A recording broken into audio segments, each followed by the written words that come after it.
Mr. President, Mr. Trump, soul brother, I like you. I think I understand what happened to you and when you took this job, but I'm making a plea for help, not for myself, but for the victims of Irma in the Keys, in particular, and very specifically, those who owned land with trailers on them. They're killing themselves, Mr. President. And I've seen this thing going on since the FEMA trailers didn't get down here. And I hope it wasn't the administration. I hope it was Monroe County, because it was a horrible thing. They didn't want the trailers because they didn't want the people, because they had to build houses and they couldn't afford them, and they knew it. And now they're doing the unthinkable.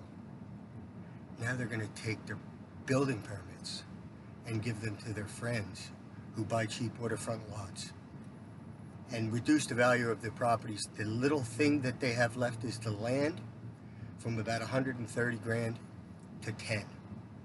And it's horrible. People, there have been many suicides. It's a sad, sad situation, sir. And it's a small thing, you know. They blamed you. They said that Harvey took all the trailers, but we're only talking about a couple hundred people. Please, please, I can't possibly fathom that your administration did that, and if it did, you weren't aware of it. I lean towards the thinking that Monroe County did it. And these people need help. A friend of mine, good friend of mine from Maine, a girl, 54, 55, Christine King, a widow, her husband hit by a truck, taken out of her hand on US 1 8 years ago. She has MS. She was a tenant of mine. I rented her a room. And then she went and sold her house in Orlando, and she bought one of those trailers. And now she has, she's one of the few that got trailers very, very late. But it's not a FEMA trailer, it's a travel trailer with a pump flush. And I don't think she's going to be able to stay. I think they're going to take it away from her because there's not enough of her. If the FEMA trailers came, you know what would have happened? Those people would have taken those trailers and they would have lived in them for a long time, but the county didn't want that. They said that the zoning said you had to build a house. And at 300 a square foot, what are they going to do? You know, the pilings for the codes, for the flood zone codes, throw a house into completely unobtainable territory for them. If that's what progress is, watching people die while friends and associates, I don't know how they do it, buy lots on my street for $20,000 on the water. $20,000. I asked somebody about it, and the story I just told you, the second half, I saw the lack of FEMA trailers coming all on my own, and many other horrible things, but and where the money's going from it's going to Key West. The money's going to Key West. It's going to the hospital, a new hospital. It's going to bullshit that we didn't need. We didn't need a new hospital. Fisherman's Hospital was empty 90% of the time in Marathon. Empty. And now that one of those big family, you know, those conglomerate healthcare organizations is somehow going to get government money to build a hospital we don't need, while people are killing themselves in Big Pine Cave. And you know what, sir? I'm from New Jersey, born in Patterson, went 8th grade through Hawthorne, high school in Manasquan. I haven't been the easiest son, citizen. I've tried my best, you know. I've come through a lot. I was never a bad guy, but I got a little bit of trouble in my past, you know. Not much, no criminal record or anything like that, but I had a drug problem and an alcohol problem. And I talked to you, and I wrote you about your brother. And I see many people, you know, many friends of mine died. And I came through that, and a lot of other things. And damn it, sir, you know, somebody's got to say something.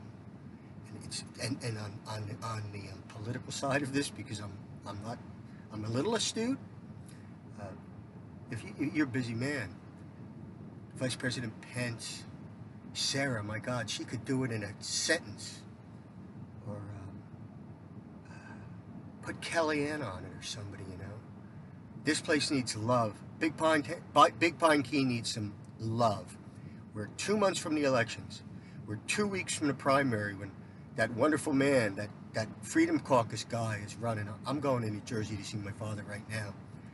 And I guess I'm going to try to do an absentee ballot, because anybody who runs against him is a bad guy to me in the Republican Party. So I got a letter, I got an email a text from his opposition candidate on my cell phone saying, "What do you think of me?" I said, "Who you run?" The guy who's running for governor escapes me. He's been on your team. I like the guy. And I said, if you're running against him, you're no friend of mine. In fact, if you win, I'm voting Libertarian. Maybe I shouldn't, but you know, it's horrible what's happening. I can't even watch CNN and MSNBC. They're creating so much anger. You see it. I think you're doing an unbelievable job. You know, and I've learned some things about how to deal with certain people, and I'm carrying the message of love, because that's the message when you really think about it. I don't know how the future's going to go with money. I mean, money's important, sir, but corporations and governments, they don't think about how it affects the family or the individual. You know that. You know what it does. It ruins people. They're ruining women. This feminist movement, my God, ruining women. I feel so sorry for them, so angry, and they think that they don't want kids because someone tells them to. And you know what I told one the other day? I said, have you ever seen a depressed, it was in a little group setting I was in, and I said to this woman, I said, because there was a young woman who was 25 and mixed up, I said, have you ever seen a depressed mother carrying her 3-month-old? Because what I see when I see that is I see a glowing young lady. There's no doubt. And anyway, sir, this is about Big Pine Key, you know. I am making a plea to the administration. I don't know how I'm going to get you this. I'm going to try to attach it to a White House thing. Put somebody on it. Call these bastards down here, because the Republicans run a lot of it. The Dems too, but it's the Chamber of Commerce is what it is, sir.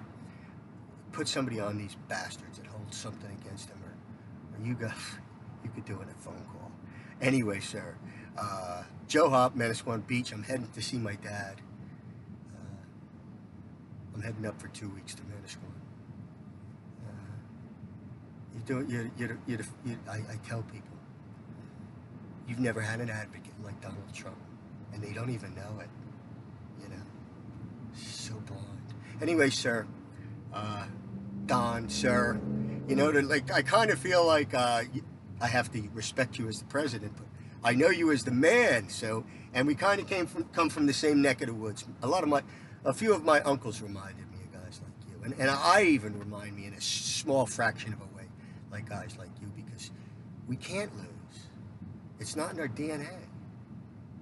I've never lost. I've failed, but I've never lost. And you don't lose. I'm signing off. God, I hope this. My number is 609-501-3868. I am not posting this on my YouTube. I'm sending it right to you. 609-501-3868, Joe Hoppin. Whoever, if anybody ever calls me, tell them to text me, because I don't listen to my messages. So, but I do check all my texts. Anyway, have a good weekend and a good Labor Day, sir. And man, I hope we do well in the fall. Thank God for those Midwestern states. Thank God. We were good. I don't know if it would have been over. Like Europe. Europe's in such a mess. Anyway, I'm rambling. So I'll talk to you maybe. Who knows? Someday in life. But all I know is I hope you do 3 terms.